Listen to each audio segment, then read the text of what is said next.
Good morning. Our theme is this month all about a personal experience of the living spirit within. And our topic today is we look too far away for this living presence within. It comes from a piece of writing. Actually, it's quoted in your bulletin.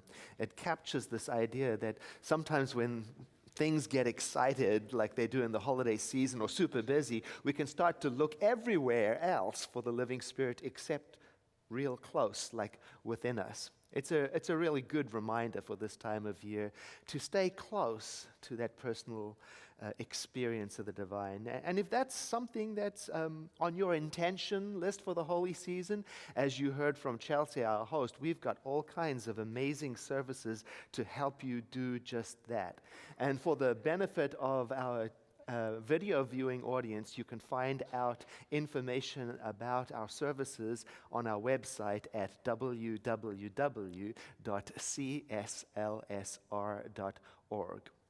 Now, this season, if you like, can be symbolic of a time for rebirth and renewal and celebration. It's almost as if life is prompting, this is how I feel about life, is prompting me to get ready to begin again, to get back on track.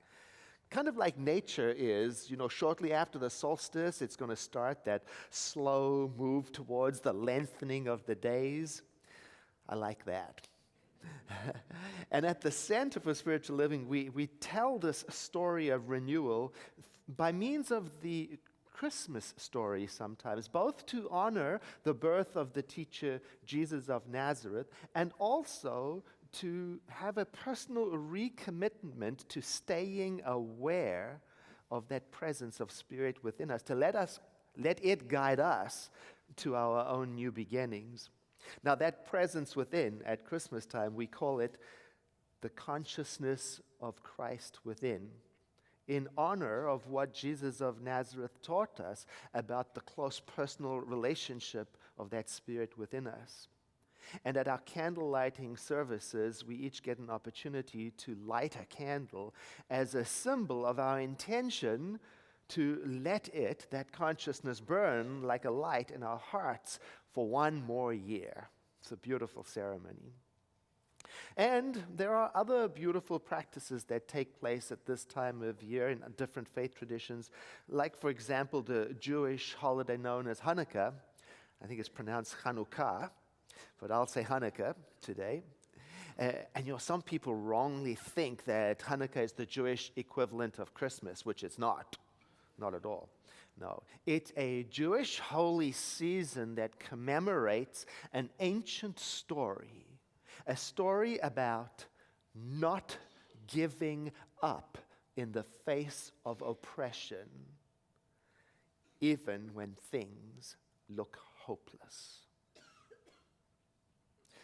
This year, Hanukkah begins on the evening of December 24th. So we will be lighting the menorah in our candle lighting service.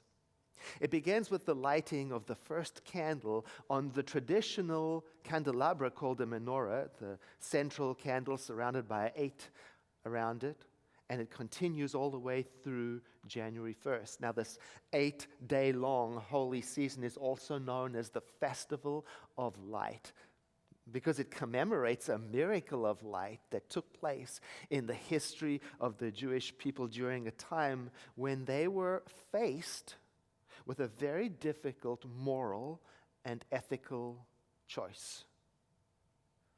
They were told, if you stand for what you believe, if you stand up for what you believe in, you will be killed. But if you give up your freedom and you give up your concept of God and you give up your ways, you'll be fine. What a choice. Ancient and modern. The more things change, the more they stay the same.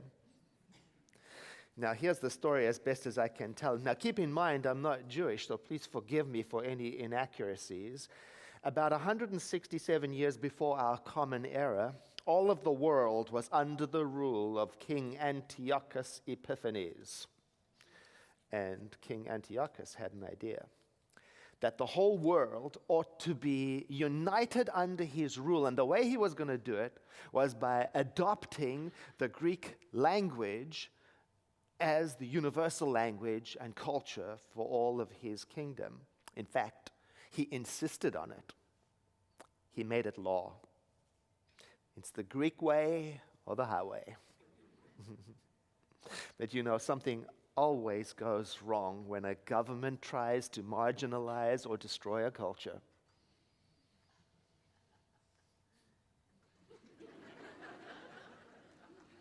Or when a government tries to take people's rights and freedoms away. It didn't go very well in South Africa, where I was raised, where the white rulers insisted that all of the nations of South Africa take the language of the oppressor. It didn't go well at all. And it did not go well for King Antiochus either. Now, as it sometimes does, with a radically unjust and outrageous law, sometimes the way it goes is that it kind of sort of just slips into place. Before you know it, there it is. It became normalized because people accepted it. And for some, it wasn't altogether a terrible idea. It wasn't a bad idea. Some saw the advantage of it, of complying with the standardization. Some of the Jews even named their children with Greek names. Thaddeus, Bartholomew, Philip. These are not Jewish names. Look, I imagine some of them saying, if we all speak the same language, we can talk to each other. There'd be more opportunities. Economic strategy would be increased. It could be a good thing.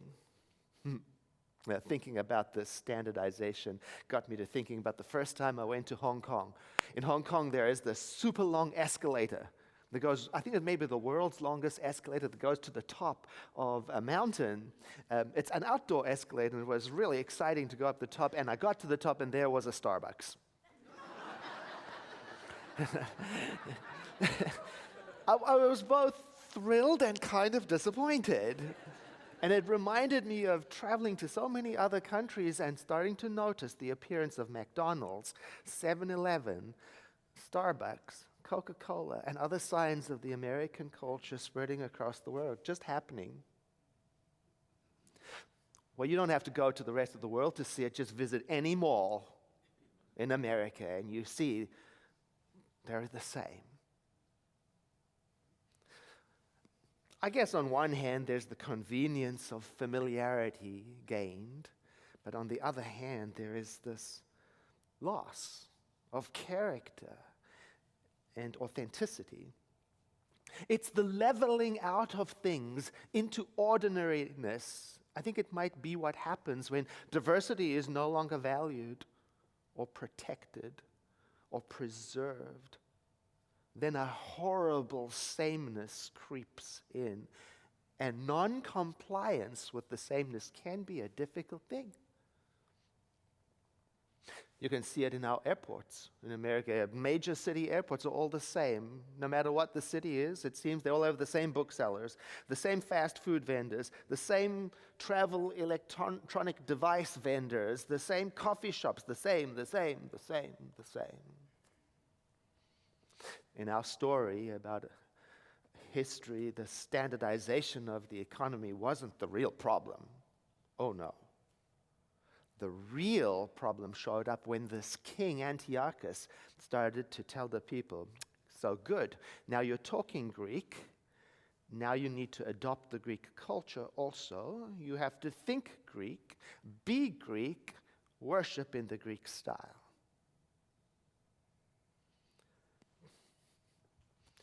Well, imagine the President of the United States saying to the rest of the world, you all have to be American or I'm going to nuke you. Well, that's similar to what King Antiochus did. Now, although he didn't have access to nuclear weapons, and thank God for that, because a person like that ought not to have access to nuclear weapons. what he did do was he victimized people who did not agree with him. He killed people who refused to make the changes he declared. He appointed Jewish priests who were sympathetic to his ways and removed others who weren't. He outlawed the practice of Jewish ritual. He confiscated the holy scrolls and destroyed them. He took over the Jewish temple and he erected in there a statue of Zeus. And to add insult to injury, he sacrificed pigs in the temple. Well, some people resisted, even though it meant torture and death. But still, many people went along with it, maybe for the sake of survival. And others watched, waiting. Let's see how this would play out. Let's give it a chance. Except for one priestly family, the Maccabees. No, they led a revolt against the oppressors, and against tremendous odds, they managed to overthrow them and win back the temple. Now, I won't go into the details of the battle, except to say that it was considered miraculous that they won.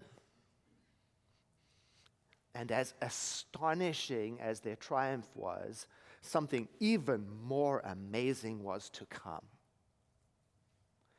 You see, when the Jews got their temple back, it had been defiled in horrible ways. They had to go about cleaning it up and rededicating it.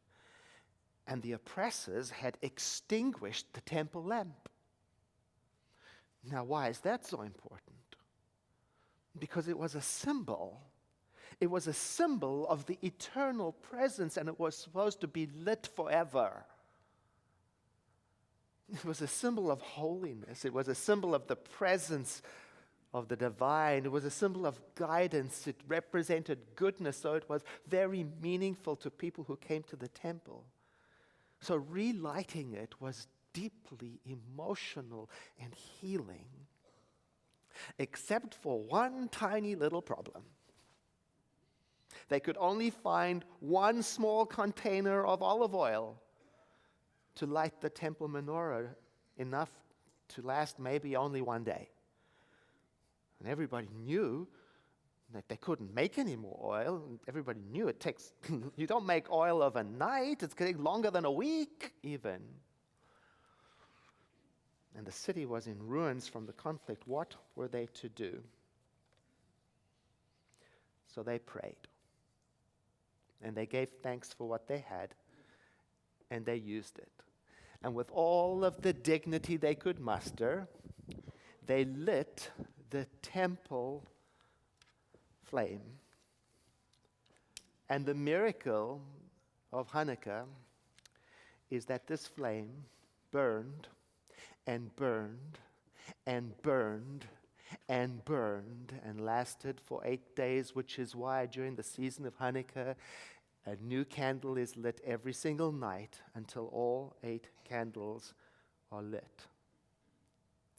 There's so much to say about this story that I'm going to be leaving out because I want to focus on something. I want to focus on the courageous choice of the people to stand by their spiritual conviction and to refuse to crumble in the face of oppression and bullying, to refuse to go the way of the world and sacrifice their values or their identity for safety and convenience. Out of that courage, something totally unexpected came. Something wonderful and amazing, like it always does when we stop simply going along with business as usual and have the courage to stand up for what we believe in. Out of that, unexpected good always comes. Because standing up for human rights, like Dr. Martin Luther King Jr. did, or standing up in the presence of a bully, like David did in the face of Goliath, or defying an authority who demands that you do something that you cannot morally do, like Rosa Parks did, will always tap into a power that is greater than oppression. Always. And it may take a long time and the costs may be high. But the costs of giving up your identity or giving up your spiritual life or giving up your freedom or your decency or your dignity is much, much, much more expensive. Hanukkah is many things. And for those of us who are not Jewish, it can stand as a reminder of the power in stopping when the whole world is going in a certain direction and saying, no, wait a minute, that is not for me. Sure, it can be easier going along with things, but I'm with those people in the story who said no. I imagine them saying, no, I won't wait to see how it turns out. No, I won't give oppression a chance to work out the kinks. No, I won't pretend there's no problem. I'm guessing in our story, some of them may have found it easier to not think about it. Maybe they told their relatives at holiday meals, I just don't want to talk about politics today. Can't we just have a lovely Greek-style family dinner together? For once, can we stop talking about the oppressed people and have a little downtime? Now I'm imagining some of them in the story saying, no. Not when people's lives are at stake, their identity and safety at stake. No. I can't not talk about it. I learned to not talk about things in my family of origin. That's how we dealt with important things. We didn't talk about it. That's how we avoided conflict because we were terrified of it. But now I've learned something new. I've learned that silence rarely helps the oppressed. Silence often helps the oppressors to do more. Oh, how many times have I done it? Remained silent, pretended there was nothing wrong, waited it out to see what others would do, try to get my courage from somebody else more courageous, telling myself sometimes maybe it's not as bad as I think it is. Oh, I've done it. I've done it with bad relationships, not the current one, a previous one. I've done it with self-sabotaging habits. I've done it in times when I've been bullied and afraid. I've done it too often. I've stayed silent, numb. And my silence, I understand now, has broadcast a message of my agreement saying, yes, this is acceptable. Carry on.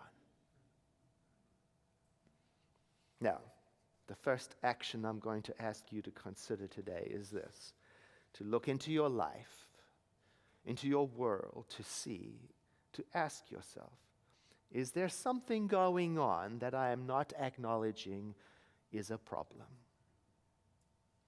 And if there is something, and even if there isn't something, the second action is this: to make a bold and radical statement about your values and belief in the kindest way you possibly can, to let the light burn brightly in you. That's what the Jewish revolutionaries did.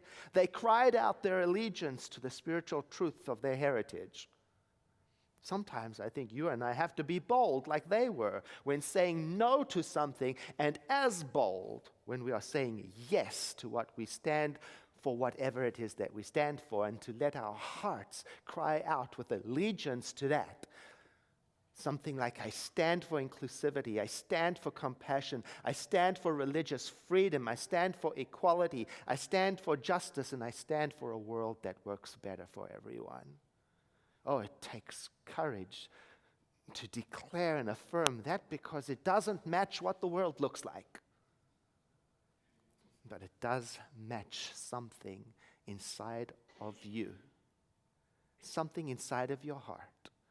The living spirit in you in its form of love that is perfect as it was in the beginning, is now, and ever shall be. And when you and I can feel that, that's when we can fully expect the miracle of being sourced and supported and lifted up in ways we cannot predict or understand.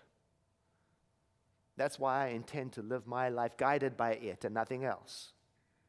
Now, you and I, we don't have to go into physical battle like the Jews did, but we might have to do some soul searching, and we might have to do some behavior changing. We might have to put on the brakes if we've just been going along. We might have to kick a habit if it's something like the habit of not attending to what needs to be attended to, or not speaking up to avoid uncomfortable feelings. I think it takes a lot of courage to keep going when it looks like the odds are stacked up against you. It takes courage to light a temple lamp when clearly there isn't enough fuel. I understand that. I was remembering the process of building this place. Oh, wow, there were so many times when it looked like we weren't going to have enough to build this building. There were times when we didn't have enough money, we didn't have enough time, we didn't have enough permits, we didn't have enough volunteers. And there were so many times during that process when it would have been easier to just not deal with it and walk away and simply comply with the lack. Sometimes that is exactly how I feel about the state of our world. There's not enough in me to address this. There's not enough hours in the day to do what needs to be done. There's not enough money in my possession to fund what needs to be funded. And there is a very important lesson in the story of Hanukkah. What did they do when they didn't have enough?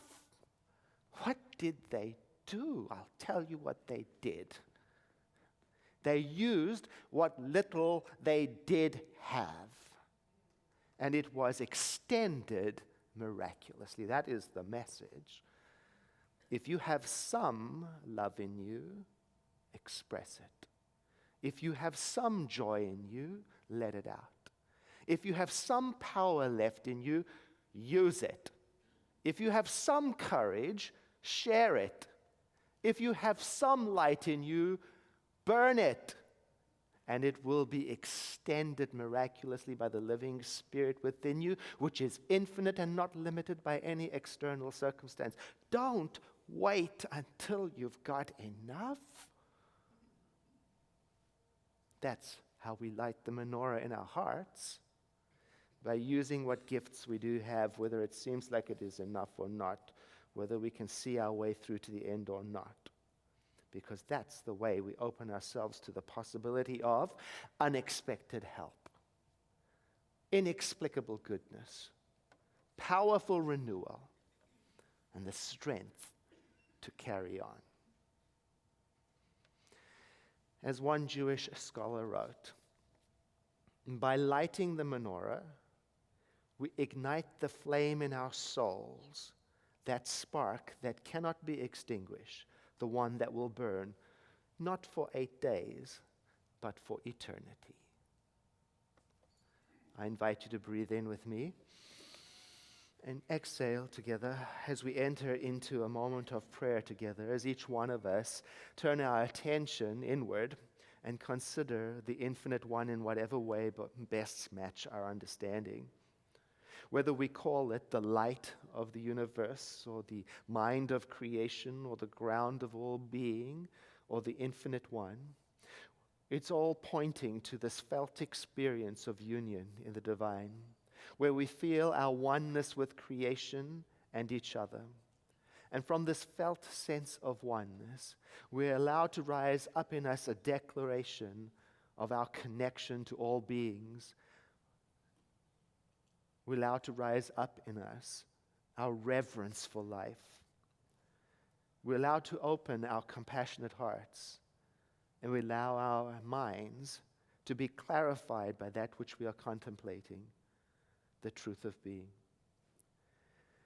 And with deep gratitude for this moment of shared prayer, and with an expectation of how it will propel us on a journey of harmony and compassion, we give thanks. And we release this word of prayer into the law, that aspect of the divine that always listens and responds to us. And we say together, and so it is.